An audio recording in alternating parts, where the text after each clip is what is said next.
Quick update dito sa Galaxy Winglet na in-install ko kay ADV. Nakabili na kasi ako nitong clip nut from Indonesia. Yung mga ADV kasi sa Pilipinas, walang ganito. Dito siya nilalagay. Ito kasi originally is yung lagayan ng front plate holder sa mga Indonesian version ng ADV. Ito pala yung kasamang bolts nung winglet. Sa mga gamit ko na siya, itong clip, ilalagay ko na lang doon. Ito yung code niya, pero lalagay ko ito sa description. Ito yung ginamit ko dati nung unang in-install ko siya. Hang bolt, makapal na washer, isang maliit na washer, tsaka lock nut. Yung butas na yan, shoot ko lang yan dito.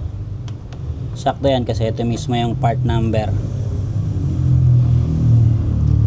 Ito rin kabila lagay natin. Shoot lang.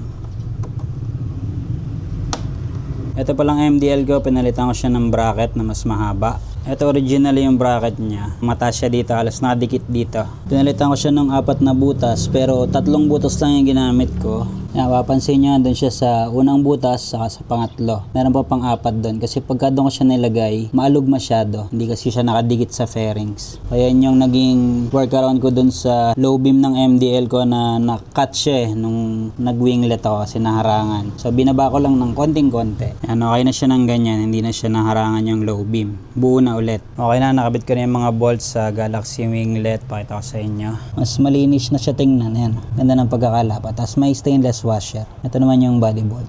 Ayan. Saktong higpit lang paglapat na kapraso. Ganun parehas. Mas madali na rin siyang baklasin kasi dito na lang. Hindi mo na kailangan kontrahin ng 10mm yung ginamit ko dati na bolts and nuts. Tapos yung MDL ko na extended yung bracket. Ayan, ganyan siya. Mas bumaba siya ng konti pero hindi na niya nakakat yung low beam. Pag nag high beam ako, tagos pa rin siya dito sa net. Tapos yun nga, walang alog kasi nakasandal siya dito. Ito, nakasandal. So okay na yung winglet natin. Quick update lang. ADV 160 Galaxy Winglet.